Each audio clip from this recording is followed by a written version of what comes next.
Bonjour Clément Molison. Bonjour. Vous êtes délégué général de l'Aver France. Pouvez-vous nous rappeler en quelques mots ce qu'est l'Aver France et quelles sont ses principales missions ? Donc l'Aver France est une association professionnelle, une association à but non lucratif, loi 1901, dont le but est de développer la mobilité électrique. Pour ça, on rassemble à peu près 230 adhérents aujourd'hui sur tout l'écosystème de la mobilité électrique, donc aussi bien des constructeurs, des acteurs de la recharge, des énergéticiens, et on s'ouvre peu à peu à de nouveaux écosystèmes. L'Aver existe depuis 1978. Alors moi, ça m'a toujours surpris cette date. Je crois que j'avais déjà posé la question, mais il y avait des véhicules électriques en 1978. Et quel était l'objet de l'Aver à sa création, il y a plus de 40 ans ? Faut se remettre dans le contexte des années 70 et surtout du contexte des chocs pétroliers, oui. Où on commence à se dire en Europe que les énergies fossiles, c'est peut-être pas des solutions d'avenir, ou en tout cas pas sur du très long terme, et qu'il faut commencer à réfléchir à des solutions alternatives. Et donc il y a cette AVER, dont l'acronyme est plus très utilisé aujourd'hui, mais qui signifie Association des véhicules électriques routiers européens, qui s'est créée sous l'impulsion de l'Union européenne et de différents États membres qui ont lancé des structures analogues à la nôtre. Donc il y avait une sacrée vision prospective à l'époque, parce qu'on parlait absolument pas de véhicules électriques en 78. On n'en parlait pas, et même dans les années 2000, voire 2010, on en parlait peu. C'est vrai que c'est assez récent le fait de parler autant de mobilité électrique, mais on a eu plusieurs tentatives depuis 78. On a eu quand même quelques modèles d'électriques qui ont pu être commercialisés, et on a aussi eu toute une période où on avait des véhicules plus petits, des véhicules d'entretien par exemple, qui ont pu être développés en électrique. Aver existe dans d'autres pays. Chaque structure est indépendante, c'est ça, et vous êtes regroupé par une structure qui chapeaute l'ensemble ? C'est ça. Il y a une Aver Europe dont on est membre, et il y a d'autres associations. Certaines s'appellent Aver dans d'autres pays européens, d'autres ont d'autres noms. Et on est tous indépendants, mais on échange et on fait en sorte qu'au niveau européen, notre voix soit portée. Et dans le même ordre d'idée, au niveau national, on a des Aver régionales. Certaines s'appellent Aver, d'autres ne s'appellent pas Aver. À l'Aver Ouest, par exemple, on a Bourgogne-Franche-Comté Mobilité électrique, qui sont indépendantes, mais qu'on rassemble et avec qui on discute régulièrement. Alors, juste une petite parenthèse sur votre parcours personnel. Vous étiez déjà à l'Aver depuis quelques années, je crois, et vous avez pris vos fonctions de délégué général en juillet dernier, si je ne me trompe pas, en 2022.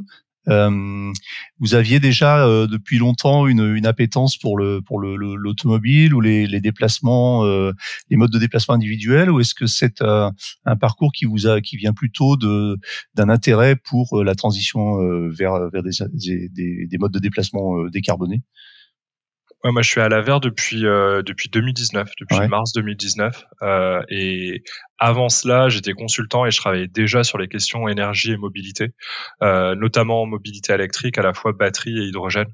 Donc, j'ai rapidement eu cette appétence pour les questions de décarbonation, de transition énergétique écologique. Et j'ai eu l'opportunité de partir travailler à l'Aver, de développer toute la partie relations institutionnelles dans un premier temps, et peu à peu m'approprier d'autres sujets. Et au départ de Cécile Goubet, qui était la précédente déléguée générale, j'ai eu cette opportunité de prendre sa suite. Alors, parlons un petit peu rapidement de vos adhérents. Je pense que c'est pas forcément un secret. Pour que ça parle un petit peu à nos auditeurs, quels sont vos adhérents, par exemple, les plus connus du grand public ou qui vous ont rejoint récemment ? C'est toujours compliqué de donner des noms, parce qu'on veut pas faire de jaloux.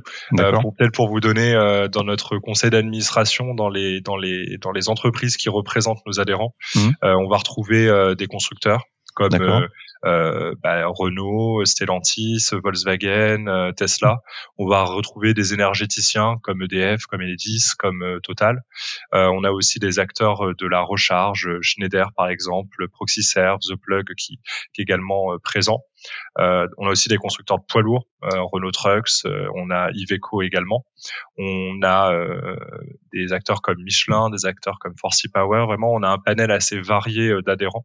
Et justement, en 2022, lors de notre dernière assemblée générale, on a fait évoluer nos statuts pour être plus représentatifs de cet écosystème et d'avoir un conseil d'administration qui soit au plus proche de la structure d'adhésion. Et puis, parmi les nouveaux, peut-être citer l'IDRI, qui est un institut de recherche qui travaille beaucoup sur les questions de transition énergétique dans la mobilité. Le Crédit Agricole aussi, qui montre aussi notre ouverture à de nouveaux secteurs et aussi l'intérêt de nouveaux secteurs pour la mobilité électrique. Et on a également Rêve Mobilities, qui est un acteur du rétrofit, qui est un acteur important, qui nous a rejoint il y a quelques mois également. D'accord, donc on y reviendra un petit peu plus tard. Justement, j'allais justement vous poser la question sur les nouveaux arrivants et sur aujourd'hui, on sait que l'écosystème de l'électromobilité est aussi caractérisé par des entreprises innovantes, de jeunes entreprises, de jeunes pousses, ce qu'on appelle aussi des startups, hein, tout simplement. Est-ce que vous avez, même sans les nommer, de ce type d'entreprise dans votre tour de table? Alors c'est vrai que on a une structure d'adhérents assez historique avec plutôt des gros acteurs et des PME issus du secteur de la recharge. On accueille évidemment toutes les bonnes volontés et toutes les personnes qui souhaitent s'investir au sein de l'association pour développer des sujets.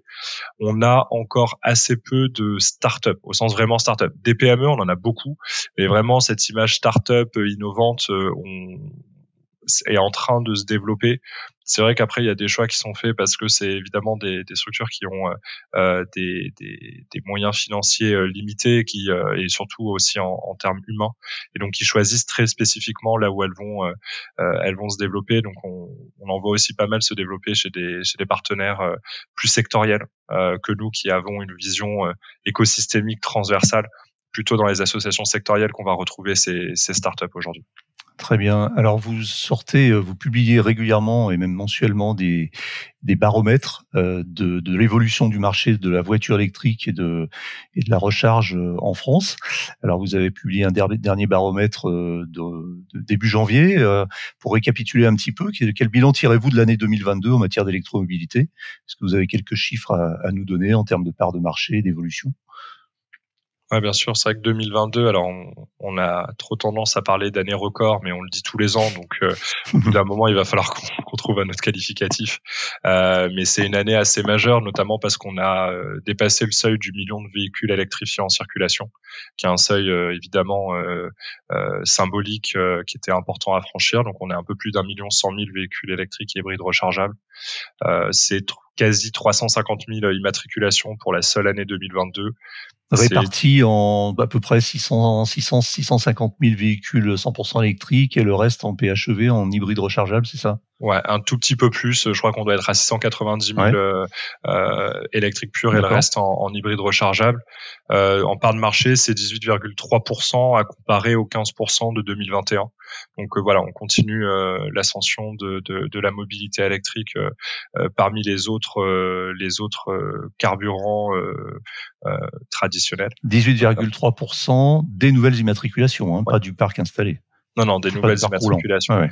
Non, en parc roulant, on est encore très loin, mais ça s'explique aussi par le fait qu'on on doit avoir un parc roulant à peu près de 40 millions, 39-40 millions de véhicules aujourd'hui.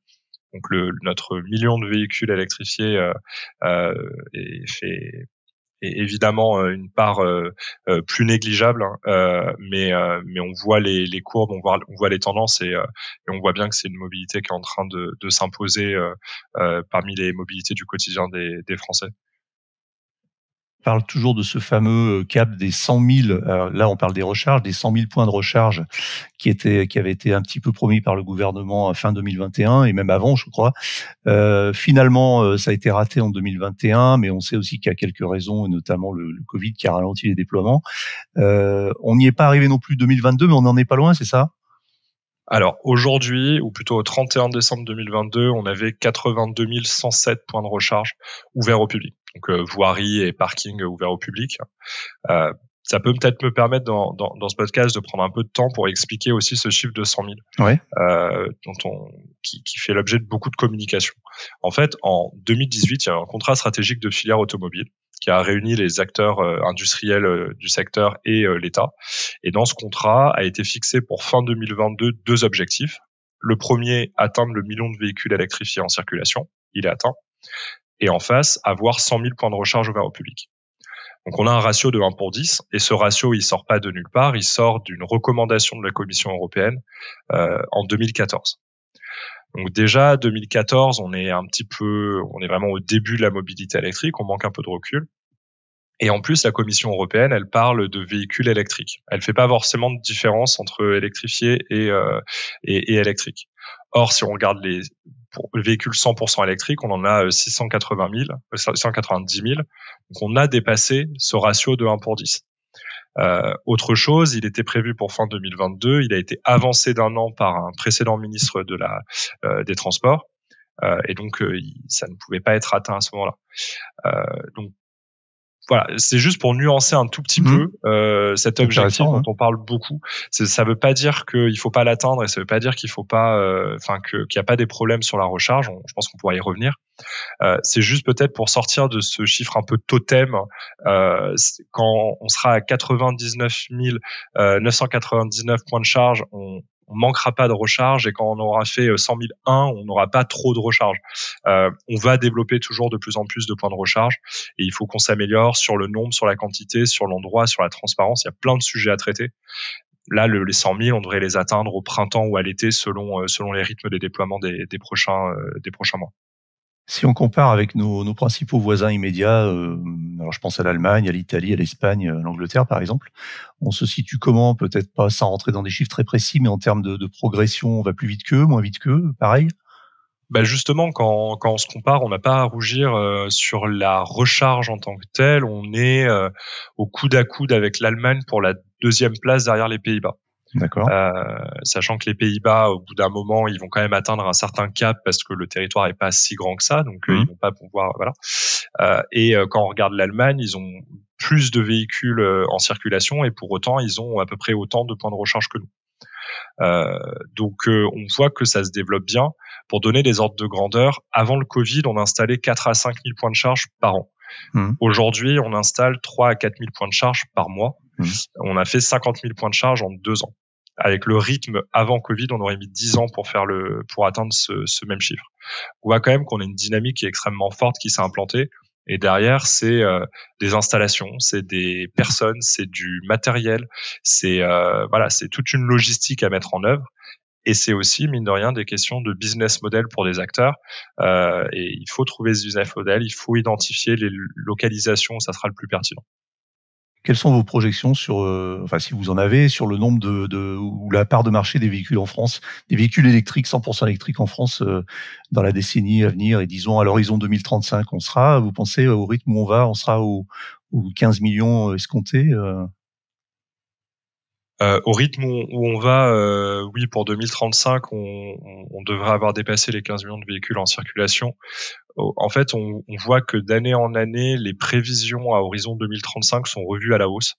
En 2019, on parlait de 7 à 15 millions. Aujourd'hui, les 7 millions, on les attend plutôt autour de 2030-2031. Et pour 2035, on serait plutôt autour de 16, 17, voire certaines projections vont jusqu'à 20 millions. Donc en gros, la moitié du parc roulant électrifié à horizon 2035.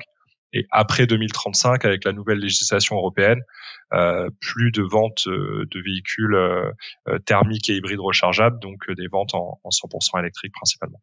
Alors, quand il y aura 15 millions de véhicules électriques sur les routes en France, c'est une question qui revient très souvent, qui est récurrente, avec parfois un petit peu de mauvaise foi et parfois aussi un peu d'inquiétude légitime. Quels seront les besoins supplémentaires en électricité? Je pose la question parce que l'AVER a sorti un rapport il y a, je crois que c'était en 2019 ou 2020, sur le sujet, donc qui démontrait que les besoins d'électricité seraient largement fournis par l'infrastructure actuelle. Vous pouvez nous en dire deux mots?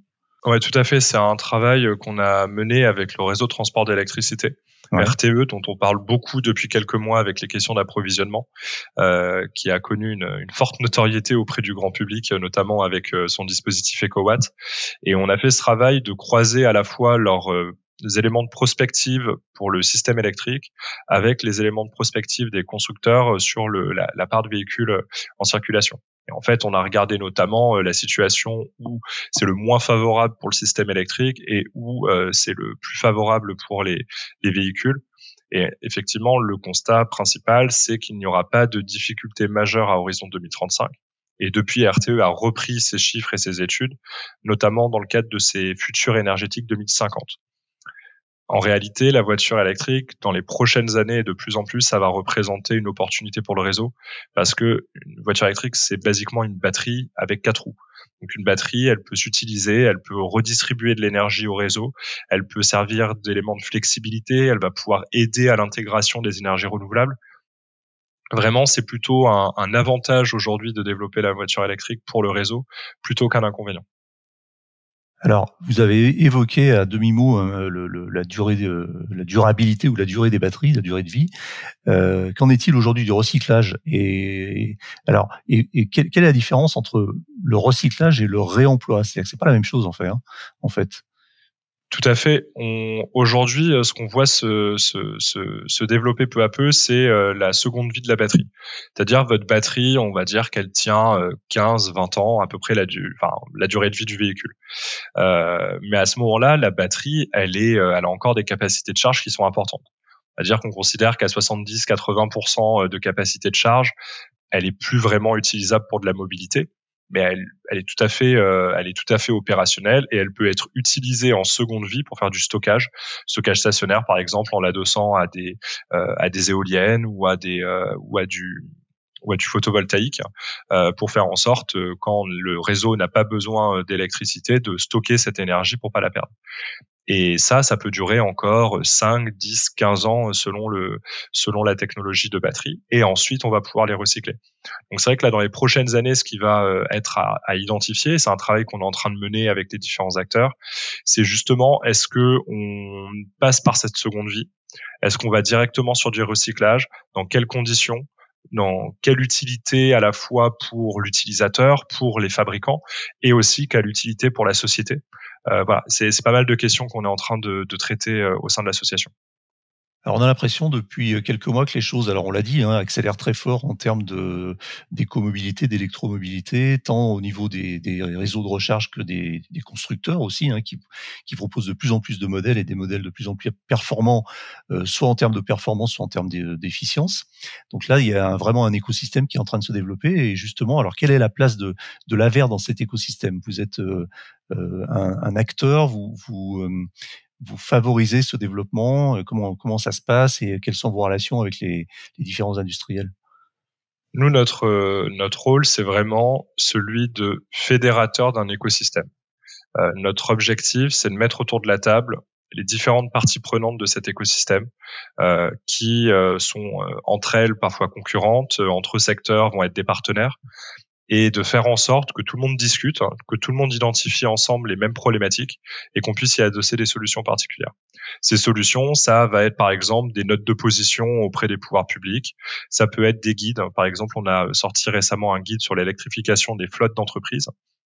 Ça va être aussi de produire des chiffres de référence et nos baromètres mensuels sur les immatriculations, sur la recharge. Et c'est d'identifier quelles seront les problématiques de demain et quels sont les freins qu'il faut encore lever dans les prochaines années.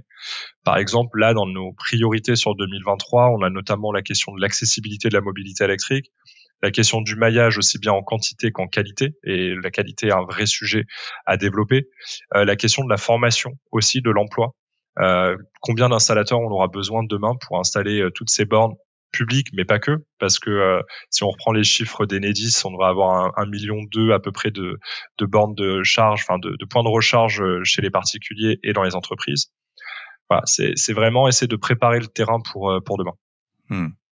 Alors, justement, qu'est-ce qu'il faut faire aujourd'hui pour accélérer encore le passage à l'électrique? Alors, je sais que ça passe par plein de choses, mais quels sont les leviers auprès du grand public? Éducation, formation, acculturation, des aides financières? Qu'est-ce qui marche le mieux, en fait? Oui, à tous ces points-là, je dirais que les 3 principaux piliers, c'est d'une part avoir des jalons. C'est 2035, c'est 2050, la neutralité carbone. C'est se donner quand même à voir quel sera l'avenir de la mobilité et de quoi il sera fait. L'autre point, c'est évidemment les aides, le soutien financier notamment, c'est le bonus écologique, c'est la prime à la conversion, c'est le programme Advenir, qui est un programme de financement et de formation qu'on porte à l'AVER depuis 2016. aider la recharge. Et le troisième pilier est vraiment autour de la sensibilisation et de la formation. Quand bien même on interdirait de rouler en électrique et on donnerait des aides, si les gens ne savent pas comment ça fonctionne, si les gens ne comprennent pas quel est l'enjeu de passer à la mobilité électrique, en quoi la mobilité électrique répond-elle à l'urgence climatique, les gens n'y passeront pas et du coup on aura manqué ce cap. Vous avez parlé du programme Advenir. Est-ce que vous pouvez expliquer un petit peu de quoi il retourne et est-ce qu'il va être prolongé? Quels sont ses budgets et quel type d'aide vous fournissez avec ce programme? Le programme Advenir, il a été créé en 2016 sur le constat que la recharge était un sujet qui était compliqué, qu'il y avait beaucoup d'éléments à prendre en compte et que si on pouvait lever le frein financier, ce serait toujours ça de gagner. Et donc depuis 2016, on finance des points de recharge auprès des collectivités, des entreprises et des copropriétés, principalement ces trois cibles. C'est à peu près 125 000 points de charge qui ont été financés par Advenir en 6 ans. Ce qui fait que grâce à ces 6 années, on est le principal et le premier programme de soutien financier à la recharge en France. Et on est très fiers de ça. Et on a une nouvelle reconduction en 2022 qui nous permet d'aller jusqu'à 2025 avec un budget total de 2016 à 2025 de 320 millions d'euros. Et on a des discussions permanentes avec les pouvoirs publics, notamment le ministère de la Transition énergétique et notre ministère de tutelle, pour adapter au mieux cette enveloppe, pour identifier les cibles qui sont les plus pertinentes, les cibles qui doivent être prioritaires. Et donc voilà, c'est un programme qui est flexible, qui évolue et qu'on souhaite pouvoir durer aussi longtemps que ce sera nécessaire. Comment il est abondé, ce programme Advenir? Ce sont vos adhérents exclusivement ou est-ce qu'il y a des subsides du gouvernement aussi? Alors, c'est un programme de certificat d'économie d'énergie, c'est un programme C2E qui fait appel à des obligés qui sont des acteurs, notamment des importateurs de pétrole, des énergéticiens qui ont des obligations d'économie d'énergie à respecter. Il sont différentes possibilités pour le faire et l'une de ces possibilités, c'est de financer des programmes C2E. Donc voilà, on a un certain nombre de financeurs, ils ont évolué dans les dernières années, ils sont présents sur le site advenir.mobi si ça intéresse certains de vos auditeurs. Et non, il n'y a pas que des adhérents de l'AVER qui financent ce programme. Alors la mobilité électrique sont aussi tous les modes de déplacement individuels urbains et périurbains, du vélo électrique à la microcar, les véhicules intermédiaires, etc. Est-ce que ça rentre aussi dans votre champ d'intervention ou pas du tout? En fait, l'AVER France, historiquement, a été très marquée par les sujets voitures particulières, utilitaires légers.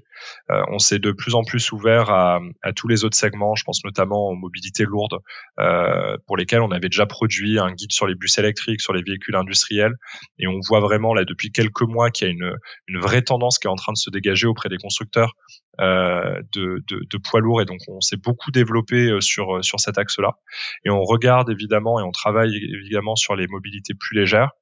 C'est vrai qu'aujourd'hui, on n'a pas forcément d'acteurs spécialisés dans, par exemple, les vélos assistance électrique au sein de l'AVER. S'il y en a qui venaient, évidemment, on continuerait. On traiterait aussi de ce sujet-là. On discute aussi avec d'autres associations. Je pense par exemple à la Fédération des professionnels des micromobilités, qui est une fédération qui existe déjà et qui rassemble notamment tout l'écosystème trottinettes électriques et autres engins de micromobilité électrique. Et donc l'idée, c'est plutôt de fonctionner sur du partenariat et de l'échange et pas forcément de se marcher dessus. Qu'est-ce que vous répondez à ceux? Alors là, on va parler un peu de questions un peu plus pratico-pratiques avec des usages au quotidien des utilisateurs.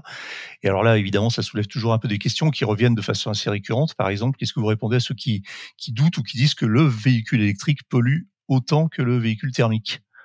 Vous avez discuté avec mon oncle au dernier repas de Noël. C'est une question récurrente de tous les salariés de l'AVER. Dès qu'on dit qu'on travaille dans la mobilité électrique, ça doit être la première question qui arrive. Je vous rassure, c'est pareil quand on travaille dans un média spécialisé. On y a droit régulièrement. J'imagine très très bien. Alors, il y a plein de façons d'aborder la question. Je pense que quand la personne elle est intéressée, elle a à sa disposition beaucoup de ressources pour l'aider. Je pense ne pas hésiter à la diriger vers Je roule en électrique.fr, qui est un site pédagogique qu'on a lancé et notamment qui contient des contenus de formation sur ces enjeux-là, le cycle de vie, l'impact, l'empreinte carbone. Et toutes les études récentes convergent pour dire que si on regarde tout le cycle de vie du véhicule, de la fabrication, l'extraction des matériaux, jusqu'au recyclage de la batterie et du véhicule, on a un véhicule qui est moins émetteur que son équivalent thermique. Après, on peut toujours discuter sur les chiffres. Ça va de 2 fois moins émetteur à 6 fois moins émetteur, selon les études, selon ce qu'on regarde. Le constat est sans appel. Quand on n'émet pas de gaz à effet de serre à l'échappement sur un véhicule, ça reste là qu'est le principal poste d'émission. On est forcément moins émetteur et on pollue forcément moins qu'un véhicule thermique. Alors, vous savez ce qu'on vous répond dans ces cas-là, c'est quand on renvoie justement sur les études ou sur les rapports de l'AVER ou d'autres organismes, on nous répond oui, mais tu parles, l'AVER, ils sont spécialisés, c'est une association de promotion de la voiture électrique, donc ils vont pas dire le contraire. Donc c'est un peu délicat. Et c'est vrai. C'est vrai. Mais ça n'empêche pas que vos rapports soient probablement, enfin, on les soupçonne d'être quand même assez objectifs. Autre question qui revient assez régulièrement dans le même acabit, c'est ceux qui prétendent qu'on va payer plus cher l'électricité par la facturation différenciée avec les compteurs Linky, par exemple.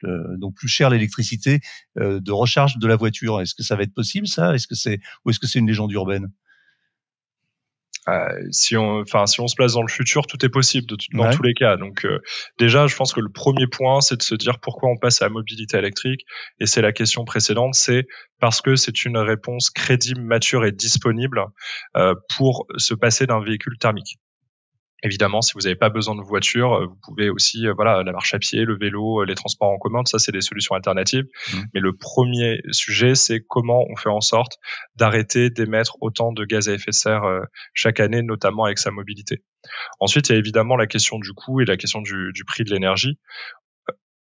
On oublie un peu que l'électricité est taxée. Parce qu'on parle souvent des taxes sur les produits pétroliers, donc sur l'essence et sur le diesel, mais on oublie que l'électricité est déjà un produit qui est fortement taxé et qui donc va représenter des recettes pour l'État. On verra ce qui pourra être inventé et je doute pas que Bercy et déploie des ressorts d'inventivité pour faire en sorte que l'État ne soit pas déficitaire. Nous, ce qu'on constate surtout, c'est que la mobilité électrique, au-delà d'être une réponse environnementale, va aussi être une partie de la réponse aux problèmes de santé publique. Et la santé publique, c'est des milliards d'euros de dépenses. Et donc, on a quand même plus que l'intuition qu'en développant la mobilité électrique, on va pouvoir diminuer aussi les dépenses de santé. On va falloir regarder un petit peu partout comment le budget de l'État évolue quand la mobilité électrique va s'imposer peu à peu. Donc vous pensez qu'il va y avoir des effets vertueux induits à la mobilité électrique qu'on n'a pas forcément imaginé comme ça tout de suite? Il y a tout à fait des externalités positives à la mobilité électrique qui existent. C'est plus compliqué évidemment de les prendre en compte parce que c'est des externalités qui sont indirectes.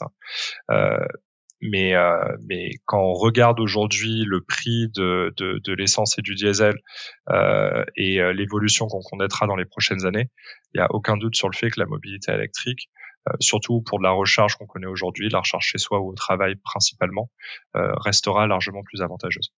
Alors on a l'un des principaux freins qui est connu pour le développement de l'électrique, c'est le fameux sujet de la recharge en milieu urbain que je mets souvent en avant auprès de mes interlocuteurs et qui chacun ont des solutions.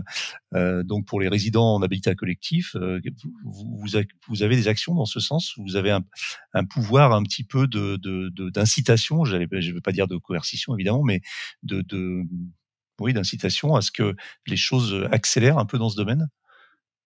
En tout cas, on s'y attelle depuis de nombreuses années, notamment autour du droit à la prise qui a été mis en place il y a déjà un peu moins de 10 ans, je crois, et pour lequel on travaille avec nos adhérents.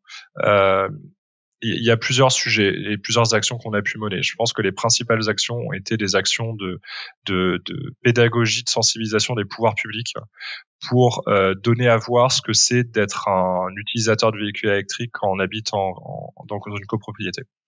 Et la situation s'améliore. Hein. C'est loin d'être idéal, mais on a encore, il y a eu beaucoup de progrès qui ont été faits, et donc le droit à la prise a été réformé. On a des incitations au déploiement d'infrastructures collectives, c'est-à-dire d'équipements de tout ou partie du parking pour prévoir l'avenir et pour faire en sorte que, une fois que l'infrastructure collective est là, vous ayez juste à tirer votre câble vers votre place en 2-3 semaines, ça peut être fait, et vous avez votre borne.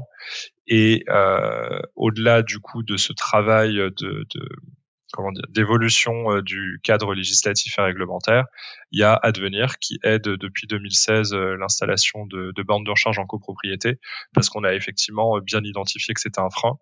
Et depuis 2020, on a un nouveau volet au programme Advenir qui est Advenir Formation.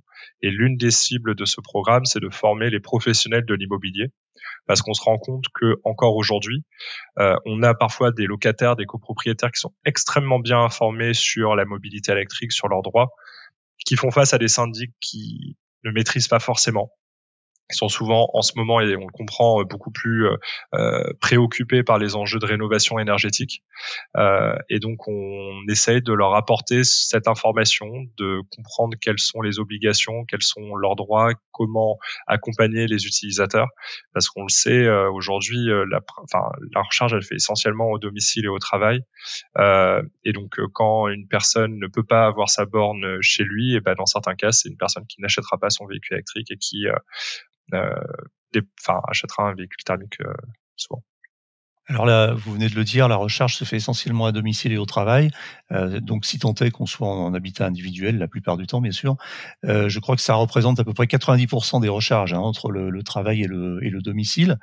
Il reste 10%, les 10% qui sont aujourd'hui, je dirais, un peu en tête de gondole de l'actualité, parce que c'est ce dont on entend le plus parler, c'est le déploiement des réseaux de recharge, des grands réseaux de recharge sur les grands axes de type Tesla, Electra, Total Energy, etc., etc. Et vous travaillez avec ces opérateurs sur notamment la standardisation de la recharge et la facilitation des moyens de paiement. On sait aujourd'hui que c'est encore un peu compliqué, que c'est aussi un frein. Est-ce qu'à un moment vous leur dites, bon les gars, on se met autour de la table, on siffle la fin de la récré et on fait quelque chose de beaucoup plus simple? Ou c'est... Alors, sur la partie standardisation, notamment de la recharge, les standards, ils existent depuis bientôt 10 ans.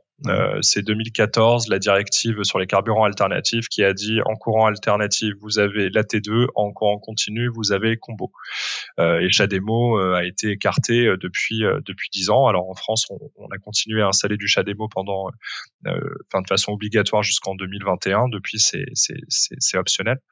Donc, cette standardisation-là, elle a déjà eu lieu. Après, c'est vrai que sur la partie paiement, c'est un peu plus compliqué. Depuis 2017, il y a l'obligation de prévoir un paiement à l'acte, donc soit un terminal de paiement, soit un QR code. Dans beaucoup de cas, c'est un QR code qui s'est imposé. Il y a une application. Et c'est vrai que du coup le Covid a presque aidé la recharge, parce que le QR code était une technologie que quasiment personne n'utilisait, et depuis tout le monde sait très bien trouver sur son téléphone où est l'application pour lire un QR code. Mais au-delà de ça, c'est des discussions qui ont lieu aujourd'hui au niveau européen pour savoir est-ce que on impose des terminaux de paiement, des TPE, sur toutes les bornes, ou uniquement sur les bornes rapides, des bornes en courant continu. Est-ce que c'est rétroactif, pas rétroactif? Ça, c'est des discussions qui peuvent pas se mener simplement au niveau français. Et je pense que, presque envie de dire heureusement, parce que on a beaucoup d'acteurs qui sont européens, qui installent des réseaux de recharge partout, et aussi parce que on a des gens qui viennent en France, en particulier parce qu'on est un pays très touristique. Donc c'est nécessaire d'avoir ces discussions au niveau européen. Donc on discute avec eux, on en parle, mais c'est vrai que c'est plutôt au niveau de la vers Europe et au niveau des discussions européennes que se mènent ces échanges-là aujourd'hui. Vous parlez beaucoup justement avec vos collègues européens, vous vous rencontrez régulièrement? On discute régulièrement, notamment parce que la France est en avance sur beaucoup de sujets. Je pense par exemple au droit à la prise et aux infrastructures collectives, en gros la recharge en résidentiel collectif. on n'a pas tant à rougir que ça non plus. Encore une fois, quand on se compare, on se rassure parce que on a mis en place de nombreuses choses qui aujourd'hui servent un peu de modèle au niveau européen. Le programme Advenir aussi est assez novateur au niveau de l'Union européenne, et on a eu déjà des discussions avec la Commission européenne à ce sujet. Donc oui, on échange très régulièrement. On a été aussi un laboratoire pour la mobilité électrique, et donc on a la possibilité maintenant de faire des remontées, des retours d'expérience, notamment pour des pays qui sont en train de se lancer, qui sont plus en retard, notamment des pays plus à l'est de l'Europe, qui souhaitent quand même passer à la mobilité électrique, mais qui partent pas avec les mêmes conditions. Alors, quand on parle de mobilité électrique, on parle, enfin, le sujet revient souvent sur la table aussi, c'est la question des comportements, des usages et du savoir-vivre, et même du civisme, on va le dire, du vivre ensemble. Concrètement, c'est éviter de garer sa voiture thermique sur une place de recharge, etc. Mais aussi pour les gens qui roulent en voiture électrique, éviter de laisser sa voiture sur une place pour voiture électrique sans la brancher, sans qu'elle charge. Éviter aussi de laisser un SUV hybride 24 heures sur une place alors qu'il a mis 2 heures à charger, etc. Donc ça, c'est vraiment des cas d'usage qu'on rencontre quotidiennement. Vous avez une action dans ce sens-là. Vous arrivez à inciter un petit peu, à faire changer les comportements. J'ai malheureusement tendance à croire, et j'ai pas envie d'être vulgaire, mais que les que les idiots qui roulaient en thermique sont aussi des idiots qui vont rouler en électrique, et que les électromobilistes sont pas ont pas un sens civique plus développé que les autres. Et donc c'est vrai que c'est compliqué ça restera des sujets compliqués. On pourra pas se passer de la force publique, du pouvoir de police des communes pour faire en sorte de faire respecter les obligations qui existent depuis longtemps dans le code de la route. Quand vous êtes sur une place de stationnement avec une borne de recharge, le stationnement est interdit sauf pour des véhicules électriques en recharge. Et c'est les deux critères sont cumulatifs. Donc c'est important. Alors il y a des associations, notamment des associations régionales, qui ont développé aussi des disques de recharge qui pour aussi montrer, voilà, mon véhicule se charge bien et à quel moment il faut que je reparte. Enfin, il y a plein d'initiatives au niveau local. Je pense qu'on en reviendra malheureusement toujours à une partie de répression, parce que la sensibilisation fera pas tout. Est-ce que ça serait pas justement le rôle de l'AVER de proposer, alors vous avez publié un site, comme vous le disiez, Je roule en électrique, qui est un site pédagogique, à vocation pédagogique et informatif pour le grand public. Est-ce que vous pourriez pas aller plus loin en proposant justement des petits gadgets comme ça, des badges distribués à qui veut bien les commander pour pouvoir les installer sur leur voiture, des disques qui indiquent à quelle heure on a fini de charger, etc., etc. On pourrait, j'avoue j'aurais peut-être plutôt tendance à mettre en avant des initiatives qui ont déjà qui ont déjà été faites par d'autres, plutôt que de recopier ce qui a déjà été fait. Donc c'est vrai qu'on pourrait mettre en avant, c'est une bonne idée. Sur la question un peu plus technique sur le V2G, le V2H, etc. Donc le vehicle to grid, vehicle to home, enfin la possibilité pour une voiture de recharger, de redistribuer un petit peu d'énergie venant de sa propre batterie. Vous avez une position, vous travaillez un petit peu avec des acteurs dans ce domaine? Tout à fait. On avait sorti une note de position il y a quelques années, en 2020, je pense, qu'on est déjà en train de mettre à jour. Donc c'est des travaux qu'on est en train de mener là sur le début d'année. Je veux pas trop m'engager, mais j'espère que d'ici on va dire le début du prochain trimestre, on devrait avoir une publication à sortir sur le sujet. C'est évidemment un sujet extrêmement important. Il y a beaucoup de questions qui sont posées par cette question de la recharge bidirectionnelle, à la fois des questions techniques, mais aussi des questions réglementaires, des questions de tarification, des questions de consentement, de données. Enfin voilà, c'est un sujet qui est assez passionnant et qui est nécessaire de traiter pour répondre à un sujet que je mentionnais plus tôt, de l'interaction, des synergies entre les énergies renouvelables et la recharge. Comment on fait en sorte que la mobilité électrique aide les énergies renouvelables à se développer et inversement. Alors une dernière question aussi technico-pratique, on me la pose assez souvent, la fameuse norme NFC 1500 qui empêche d'avoir un câble attaché à la borne. Alors on parle là, je crois, des bornes à courant alternatif et des câbles type 2. Est-ce qu'un jour ces bornes seront équipées de câbles attachés ou est-ce qu'on va toujours être obligé de se trimballer avec son gros câble dans le coffre de sa voiture? Alors, je pense qu'il faut le dire très clairement, il y aura pas d'évolution dans les toutes prochaines années sur le sujet. C'est une particularité française. Je crois que l'Italie a un système un peu similaire, mais les enjeux de sécurité sont des enjeux propres à chaque État membre et la France a fait ce choix-là. Il y a des discussions qui ont encore eu lieu en 2022, en 2021, en 2022, qui a priori n'ont pas fait avancer les rédacteurs de la norme. Donc la NFC 1500 continue de prévoir des câbles attachés. Lorsque le point de charge est rattaché au point de livraison du bâtiment, donc en intérieur pour faire simple. Ce qu'on voit se développer, il y a un acteur récemment qui a sorti une borne avec un câble attaché et un obturateur au niveau du connecteur, donc au bout du câble, ce qui permettrait de concilier les deux. Peut-être que d'autres acteurs se lanceront également sur ce marché-là. Mais voilà, à court terme, pas d'évolution à prévoir.